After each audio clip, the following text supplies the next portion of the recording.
Welcome to this video about the Care Act duties in relation to prevent, reduce and delay needs. Please note that we have other videos about this topic on the Sky website, alongside with many other resources and a specific handout that will help you embedding the learning from this video. My name is Carmen, and today with me is Kevin. We are gonna explore, sorry Kevin, Kevin and myself today are gonna explore how can needs be prevent, reduce, and delay, and examples on how practitioners can do that supporting people.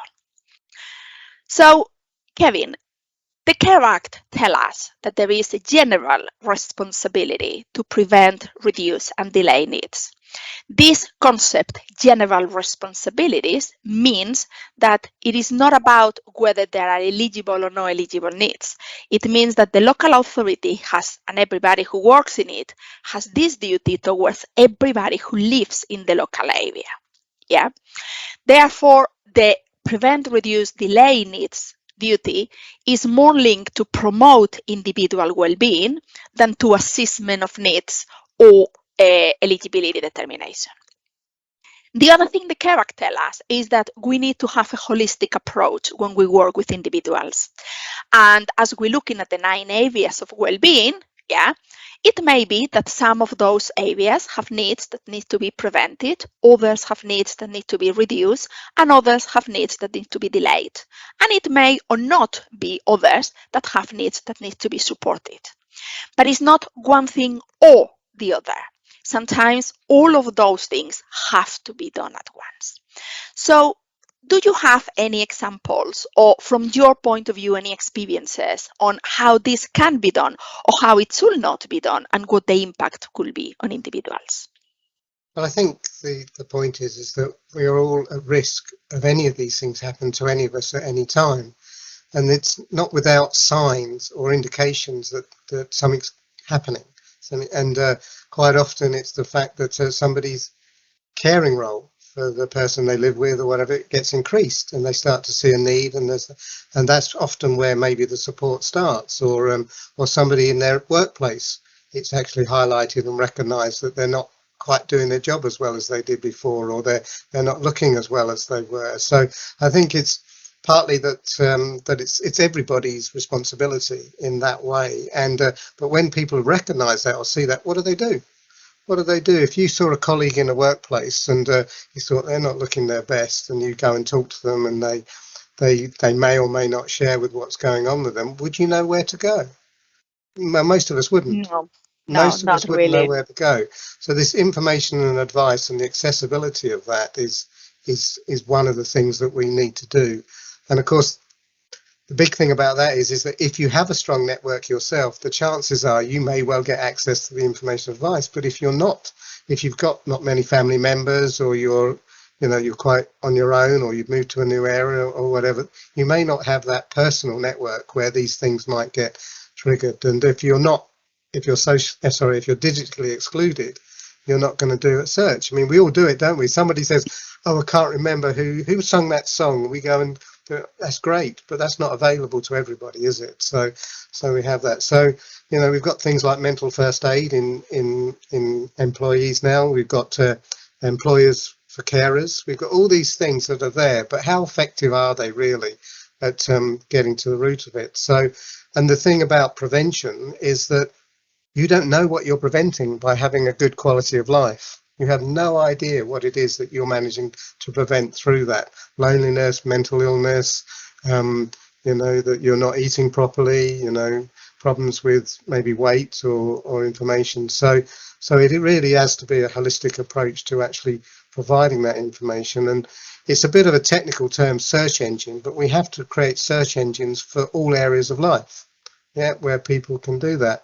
We know that a lot of the current ones, a poster in the library, does it work? Well, yes, it does work if you go to the library and if you look at the board, sort of thing. So how do we make sure that people will know where to go when you need it? So I think that's where prevention is, and that when people make a phone call to a service, no wrong door they talk about nowadays, and I think that's what we've got to have, is where that there is no wrong door. That if somebody's called, it's probably taken quite a lot of effort for them to make that call. Yeah. So they need to be connected with from that point. And it's very interesting when you said that you don't know where prevent it, and it made me think also in how individual the well-being and how individual each of us are, yeah, because I don't know if you identify something with an individual or a carer, and you say, okay, will this help supporting that or preventing that, or from your promoting your well-being? But then kind of the domino effect in a positive way, not in a negative way, of that intervention or that support or that prevention, or that is not going to be the same for that individual that for somebody else, isn't it? And there isn't anything, an algorithm or anything complex enough to tell us what that sequence is going to be for everybody, isn't it? It's only the individual. And as you said, sometimes until we done it, even neither the individual or the professional can, know what is going to happen, how it's going to affect. Because you may have somebody, I remember once a very interesting case, who, it was before the Care Act, but it was a woman who was incontinent, and she was very socially isolated. And obviously one thing fed onto the other, because, she stopped grooming herself and taking care of herself, so she would go out less. And it was this vicious cycle. And from the council point of view, the focus they wanted was on the incontinence, but she wanted more focus on the social side of things, And it was very interesting, because I am not saying that her continence or her lack of grooming or was made up, but when we managed to start supporting her in having a bit more of a social life, she got better at managing her incontinence. She obviously started grooming herself, and it's like, and as I said, I'm not saying it wasn't a physical condition what made her incontinent, but the reality is we are a whole, isn't it? Everything is linked, nothing is isolated. So it is, and it's impossible to foresee what impact exactly this is going to have in a specific individual. So we need to be really broad and have those conversations with individuals, as you said, okay, what's more important for you, so we can do that as the beginning of, isn't it? So from that point of view, Carmen, is that if your life changes, which restricts what you can do, like my mum's case, she ended up being immobile. So when she became immobile, that meant for me and my dad that life is finished. We're not going to go out anymore. There's no more holidays and anything like this, because we had no experience of what it means to live with a person who requires a wheelchair on a day-to-day basis. So they do that. But the beauty from the point of view of social care practitioners is that if you can reverse that, so if something shuts down your life in one area, it shuts your whole life down in lots of areas. Equally, if you can reverse that, it can open up your life in that area, and it opens up your life in many areas. So, and what better job satisfaction could you have? I fully agree, and that's an amazing, beautiful way of putting it, Kevin, because I do think that as social care practitioners, that is actually our role, isn't it? Is open up life for people, open up opportunities, support them in having hope and happiness. And that's what promote individual well-being at the end of the day is, isn't it? Is look at all those areas and see how we can make the most of what they can do. And obviously we don't have a magic boon to, sort some things, but we do have a lot of skills and knowledge and resources to do many others. And are we making the most of that, not only from the support plan eligibility, but from the individual life opportunities, promote individual well-being, prevent, reduce, delay, isn't it? And people are very resourceful, and we need to build on their strengths. The things we do is strengths-based. Yes, it's strengths-based. So if you ask a few questions about what did you used to do, you're looking at someone now who may be in like the lady you said about, has lost a lot of her respect and her dignity in that way. But what did she used to do? How did she used to live her life? And you can bring that back into reality again, bring that into being. I mean, some examples of what we had is that well, I learned to play golf because I couldn't really play squash anymore because I hurt my knee in a skiing accident, and do that. So I did. But when my dad took early retirement, because my mum was diagnosed with dementia when she retired, it started developing. He actually learned to play golf. I taught him how to play golf or encouraged him to play golf. And so he started to do that. Well, that wasn't his history. He's not a sports guy. He doesn't watch football. That wasn't, but he ended up playing golf. So you get the benefit of socializing, you get the benefit of getting out, a break for him, because we had care workers that would come and stay with mum for an hour or two when her condition progressed, because the word rehabilitation, when it's referred to people with dementia, is very annoying. What are you talking about, rehabilitation? But we know what it means. It's delaying that progress. It's delaying that progression of that disease. So first we could just go out and leave her, and that wasn't too bad. Later on, it was not possible to do that. So he got all those things. He got the fresh air. He got the exercise. He got doing something different. So there's, and that was something new. That wasn't what did you used to do, which is a great question. What did you used to do? What did you like to do? This was something completely different. And well, actually thinking about it, it's quite amazing, really. It's quite amazing, really.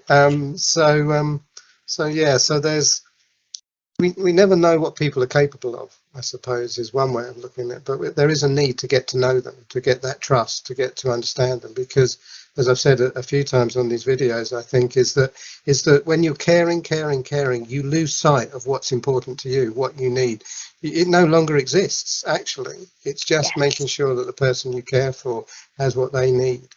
And that's one of the big challenges of the carers assessment, to actually get people out of that mindset of, no, this is about you.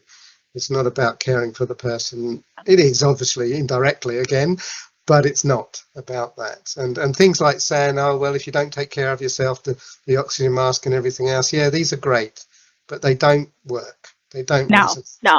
You need to spell them out. And you're absolutely right. I mean, one, I do like to ask people, and the way I express it is what makes you tick. Yeah. So because sometimes it's not a specific activity, it's about, okay, are you a person who enjoys doing things with others? Are you a person who like meeting new people, or you prefer spend time with people you know already? Do you like the outdoors? Do you like the indoors? Do you like art? Do you like, more active activities? Is it about more intellectual stuff? So finding out those things about an individual, we may be able to come up with ideas that it may be something they've done in the past, but it may be something they never done, but it will suit them because we know those things about the individual. Yeah, we know. And you're right. One of the reasons why the CARE Act talks about prevent, reduce, delay, and not only rehabilitation, is because in a lot of cases we can't rehabilitate. All we can do is delay or reduce for a bit, but we can't prevent. Sometimes that's not doable, but that doesn't mean we can't delay.